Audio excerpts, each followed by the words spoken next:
میرے محترم بزرگ اور بھائیوں، رمضان مبارک کا یہ مقدس مہینہ گزر رہا ہے۔ اس مہینے کے 2 عشرے گزر چکے ہیں اور تیسرے عشرے میں ہم لوگ داخل ہو چکے ہیں۔ آج 22واں روزہ ہے اور مغرب کے بعد 23ویں شب شروع ہو جائے گی، جو شب قدر کی راتوں میں سے ایک رات کہلاتی ہے۔ رمضان مبارک کا آخری عشرہ کئی اعتبار سے اور کئی لحاظ سے بہت ہی زیادہ اہمیت کا حامل ہے، بہت ہی زیادہ اس کی فضیلت ہے۔ اللہ پاک نے کئی عبادتوں کو، کئی نیکیوں کو اس آخری عشرے میں جمع کر دیا ہے۔ اس آخری عشرے کی جتنی فضیلت اور اہمیت بیان کی جائے کم ہے، اور سب سے بڑی فضیلت اس کی یہ ہے کہ اللہ رب العزت کا مقدس، پاکیزہ، بابرکت کلام یعنی قرآن مجید آخر عشرے کی طاق راتیں جو شب قدر کہلاتی ہیں، اس میں یہ کتاب نازل ہوئی، اور اللہ تعالیٰ نے شب قدر کی فضیلت خود اپنے کلام پاک میں ایک مخصوص سورت کے نام سے بیان فرما دی ہے۔ شروع میں جو سورہ آپ کے سامنے تلاوت کی، اس سورہ کے اندر اللہ رب العزت نے قرآن مجید اور شب قدر کی فضیلت بیان فرمائی۔ شب قدر کی فضیلت کا اندازہ اسی بات سے لگا سکتے ہیں کہ اسی رات میں پورا کا پورا قرآن پاک لوح محفوظ سے آسمان دنیا پر نازل کیا گیا، اتارا گیا۔ اللہ نے فرمایا انا انزلناہ فی لیلۃ القدر، بے شک ہم نے اس کو یعنی قرآن مجید کو لیلۃ القدر میں یعنی شب قدر میں اتارا ہے۔ لوح محفوظ سے آسمان دنیا تک پورا کا پورا قرآن پاک اسی مقدس رات میں اللہ پاک نے اتارا ہے۔ آگے لوگوں کی زیادتی شوق کے لیے، شوق میں اضافہ و زیادتی کے لیے اللہ پاک پوچھتے ہیں، سوال کرتے ہیں وما ادراک ما لیلۃ القدر، تمہیں معلوم ہے، کچھ علم ہے کہ یہ لیلۃ القدر کیا چیز ہے، یہ شب قدر کیا چیز ہے، اس کا تمہیں کوئی علم ہے؟ آگے اللہ پاک نے اس کی وضاحت فرمائی کہ یہ شب قدر کیا چیز ہے، اس کی کیا فضیلت ہے۔ لیلۃ القدر خیر من الف شہر، یہ ایک ایسی رات ہے کہ جو 1000 مہینوں سے افضل ہے۔ اور شیخ زکریا رحمۃ اللہ علیہ نے لکھا ہے کہ ایک رات یعنی ایک رات جو عبادت میں انسان گزارتا ہے تو وہ گویا کہ 83 سال 4 ماہ عبادت میں گزارتا ہے، کیونکہ 1000 مہینہ وہ 83 سال 4 ماہ کا ہوتا ہے۔ تو ایک رات شب قدر کی ایک رات عبادت میں گزار دینا ایسا ہی ہے جیسا کہ اس نے 83 سال 4 ماہ اللہ کی عبادت میں گزار دیے، لگا دیے۔ یہ زیادتی ہے، اور صرف اتنا ہی نہیں بلکہ اس سے زیادہ اللہ تعالیٰ عبادت کرنے کا ثواب مرحمت فرماتے ہیں، اور اس زیادتی کا کوئی علم نہیں ہے کہ وہ کتنی زیادہ ہے۔ لیلۃ القدر خیر من الف شہر، یہ ایسی رات ہے کہ جو 1000 مہینوں سے افضل ہے۔ ایک رات کی عبادت کا ثواب 1000 مہینوں سے کہیں زیادہ ہے، 1000 مہینے عبادت کرنے سے کہیں زیادہ ہے۔ اللہ پاک نے شب قدر صرف اس امت کو مرحمت فرمائی ہے، اس امت کو بطور انعام کے اللہ پاک نے یہ شب قدر عطا فرمائی ہے۔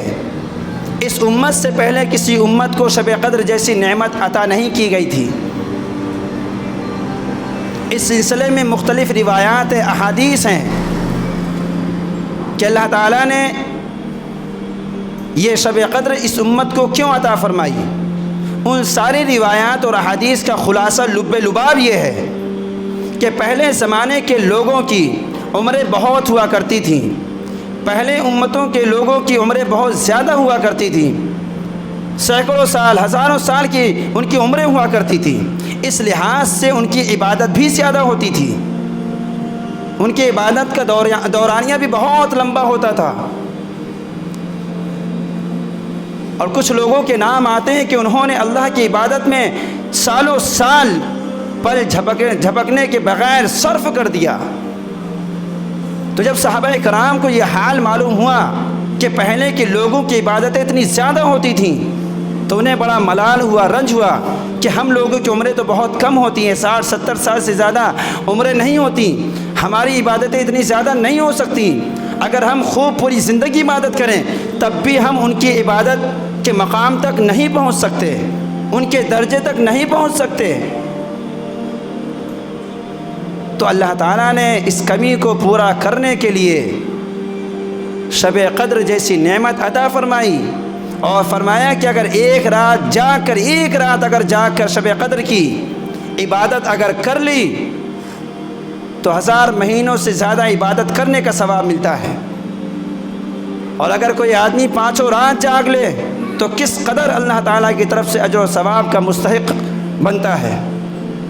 تو یہ آخری عشرہ شب قدر کی فضیلت کے اعتبار سے بڑا ہی اہمیت کا حامل ہے، اور دوسری عبادت جو اس میں کی جاتی ہے وہ اعتکاف ہے، سنت مؤکدہ۔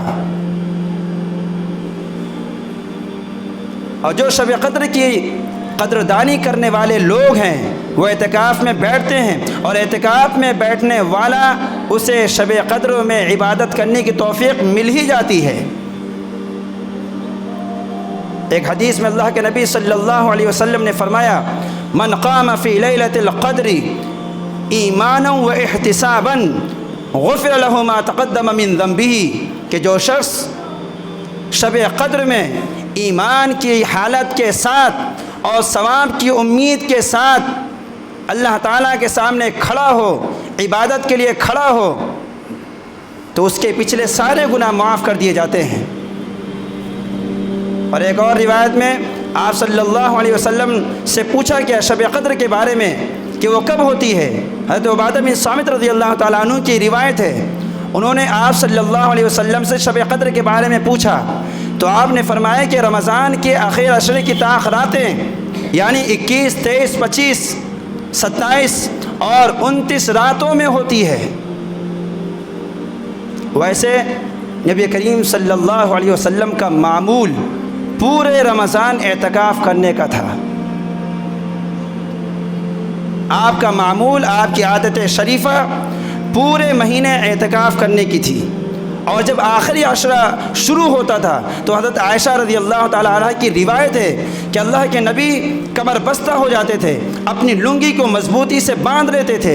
اس کا مطلب یہ ہے کہ آپ آخر عشرے کی عبادت کے لیے بالکل تیار ہو جاتے تھے، اور پہلے 2 عشروں کے مقابلے میں آخر کا عشرہ انتہائی اہتمام کے ساتھ عبادتوں میں گزارتے تھے، اور اپنی بیویوں سے بالکل احتراز فرماتے تھے۔ اللہ تعالیٰ کی رحمت، اس کے انعامات، اس کی برکات رمضان کے تمام ایام اور تمام راتوں میں برستے رہتی ہیں، مگر آخر کا عشرہ اللہ تعالیٰ کی رحمت دھواں دھار بارش کی طرح برستی ہے۔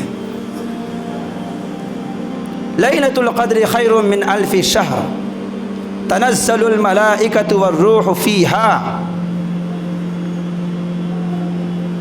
امت محمدیہ کے اعمال کو، عبادات کو دیکھنے کے لیے اور ان کے لیے رحمت کی دعا کرنے کے لیے اللہ کے فرشتے، مقرب فرشتے زمین پر آتے ہیں۔ تنزل الملائکۃ والروح، فرشتوں کی ایک جماعت آسمان سے لے کر زمین تک پھیل جاتی ہے، اور ان کے ساتھ روح الامین ہوتے ہیں، یعنی حضرت جبرائیل امین علیہ الصلاۃ والسلام بھی ہوتے ہیں، جو تمام فرشتوں کے سردار ہیں، وہ فرشتوں کی ایک جماعت کے ساتھ نکلتے ہیں، اور جہاں کوئی کسی شخص کو دیکھتے ہیں کہ وہ عبادت میں مصروف ہے، دعا میں مصروف ہے، تو اس کے لیے رحمت کی دعا کرتے ہیں۔ بِإِذْنِ رَبِّهِمْ مِنْ كُلِّ أَمْرٍ، یہ فرشتے اللہ تعالیٰ کی طرف سے، اپنے پروردگار کی طرف سے ہر امر خیر کو لے کر اترتے ہیں۔ سلام ہی حتی مطلع الفجر، یہ راتیں سراپا سلامتی ہے، ہر طرح کے شر اور فساد سے امن ہے۔ اور یہ رات کے کسی خاص حصے میں نہیں ہوتی کہ صرف اسی میں سلامتی ہو، اس حصے میں، اور باقی حصے میں سلامتی نہ ہو۔ فرمائے ہی حتی مطلع الفجر، کہ پوری رات رہتی ہے، صبح طلوع فجر تک، صبح نمودار ہونے تک اللہ تعالیٰ کی طرف سے یہ سلامتی ہی سلامتی رہتی ہے۔ یہ رات سراپا سلام ہے۔ تو آخر کا یہ عشرہ اللہ تعالیٰ کی طرف سے ایمان والوں کے لیے ایک بہت بڑی نعمت ہے، اور اجر و ثواب کے کمانے کا بہت بڑا موقع ہے۔ ایک حدیث میں نبی پاک علیہ الصلاۃ والسلام نے فرمایا کہ جو شخص اس رات سے محروم رہ گیا، اس رات کے خیر اور بھلائیوں سے محروم رہ گیا، تو وہ گویا سارے ہی خیروں سے محروم ہو گیا۔ اور کوئی شخص محروم نہیں ہوتا مگر وہی جو حقیقتاً محروم ہی ہے، جس کے مقدر میں محرومیت لکھی ہوئی ہے، وہ ان ایام میں، ان راتوں میں بھی محروم ہی رہتا ہے۔ اسے اللہ کی عبادت کی توفیق نہیں ملتی، اسے مسجد میں آنے کی توفیق نہیں ملتی، اسے رات میں عبادت کرنے کی توفیق نہیں ملتی، اسے روزہ رکھنے کی توفیق نہیں ملتی، اسے کسی کام کے کرنے کی توفیق نہیں ملتی۔ ایسا شخص حقیقتاً محروم ہی محروم ہے۔ کسی ولی کی دعا، کسی حکیم کا علاج اس پر کارگر ہو ہی نہیں سکتا۔ اللہ تعالیٰ کی بے پایا رحمت بارش کی طرح برستی ہے۔ 2 4 راتیں 5 راتیں اگر ہم اللہ کی عبادت میں گزار دیتے ہیں تو یہ نقصان اور خسانے کا سودا ہرگز نہیں ہوگا۔ انسان اپنی ملازمت کے لیے، کام کے لیے 1 2 دن نہیں، مہینوں ہفتوں رات گزار دیتا ہے، رات کو رات نہیں سمجھتا، دن کو دن نہیں سمجھتا، ایک ادھیڑ بن میں لگا رہتا ہے۔ مگر کیا ہم اللہ رب العزت کی طرف سے ہونے والے انعامات اور اجر و ثواب کے لیے کیا یہ 5 راتیں ہم گزار نہیں سکتے ہیں؟ تو اللہ رب العزت نے اس اخیر عشرے میں جو رحمتیں اور برکتیں رکھی ہیں وہ گزشتہ دونوں عشرے میں وہ نہیں ہیں۔ اور اس میں سب سے بڑی چیز یہ ہے کہ شب قدر کی عبادت کی توفیق نصیب ہوتی ہے، اور دوسرے یہ ہے کہ اسی آخری عشرے میں اعتکاف بیٹھا جاتا ہے۔ اعتکاف ایک ایسی عبادت ہے، اس کے بارے میں نہ پوچھیے۔ ایک معتکف خدا کے در پر اس طرح بیٹھتا ہے گویا کہ وہ ایسا بیٹھ جاتا ہے، جم جاتا ہے اللہ کے گھر میں کہ جب تک کہ میری مغفرت نہیں ہوتی یہاں سے ٹلنے والا نہیں ہوں۔ ایک عاشق اپنے معشوق کے در پہ بیٹھ جاتا ہے کہ جب تک کہ اس کا دیدار نہیں ہوتا وہاں سے ہٹے گا نہیں۔ اللہ کے گھر میں جم کر بیٹھ جانا، اس کے اللہ کے نبی صلی اللہ علیہ وسلم نے 2 فائدے بتائے ہیں، 2 نفع بتائے ہیں۔ فرمایا کہ جو شخص اعتکاف کرتا ہے، اعتکاف میں بیٹھتا ہے، سب سے پہلے وہ گناہوں سے محفوظ رہتا ہے۔ ورنہ مسجد سے باہر بھلے ہی آپ روزے سے ہوں، رمضان کا مہینہ چل رہا ہو، نیکیوں کا سیزن ہو، لیکن پھر بھی بہت سے ایسے اسباب پیدا ہو جاتے ہیں کہ انسان معصیت میں مبتلا ہو جاتا ہے، گناہ اس سے صادر ہو جاتا ہے، کچھ نہیں تو جانے انجانے غیبت ہو جاتی ہے، ہنسی مذاق میں جھوٹ نکل جاتا ہے، کچھ نہ کچھ تو ہو ہی جاتا ہے۔ مگر جو شخص اعتکاف میں بیٹھا ہے، دنیا جہان سے کٹ کر وہ ایک کونے میں پڑا ہوا ہے، اس سے گناہ کا صادر ہونا محال اور ناممکن ہے۔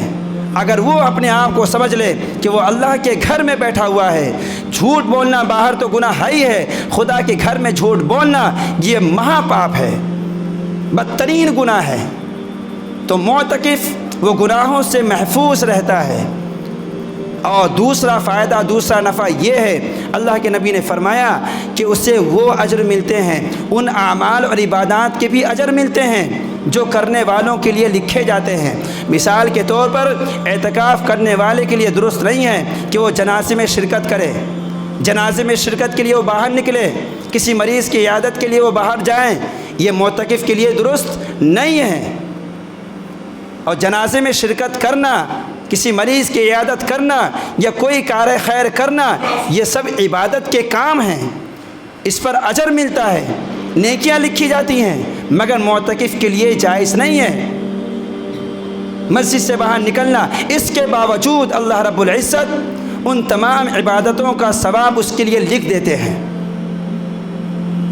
جنازہ محلے سے جا رہا ہے، گاؤں سے نکل رہا ہے، ایک معتکف اس میں شریک نہیں ہو سکتا، مگر اس میں شرکت کرنے کا جو ثواب لوگوں کو مل رہا ہے وہی ثواب اس معتکف کو بھی ملتا ہے۔ تو جو اعمال، جو عبادات ایک معتکف مسجد میں رہ کر نہیں کر سکتا، وہ سارے ثواب اور سارے اجر اور انعام اللہ تعالیٰ اس کے کھاتے میں ڈال دیتے ہیں۔ اعتکاف اتنی بڑی عبادت ہے، اللہ تعالیٰ ہم سب کو زیادہ سے زیادہ اعمال کی اور عبادات کی توفیق نصیب فرمائے۔ جو ایام بچ گئے ہیں، اللہ تعالیٰ سے دعا ہے اسے ہمیں زیادہ سے زیادہ قدر کرنے کی توفیق عطا فرمائے۔ اور شب قدر کی راتیں، آج 23ویں شب ہوگی اور 4 راتیں بچی ہیں، زیادہ سے زیادہ اس میں اپنے لیے دعا کریں، مغفرت کی دعا کریں۔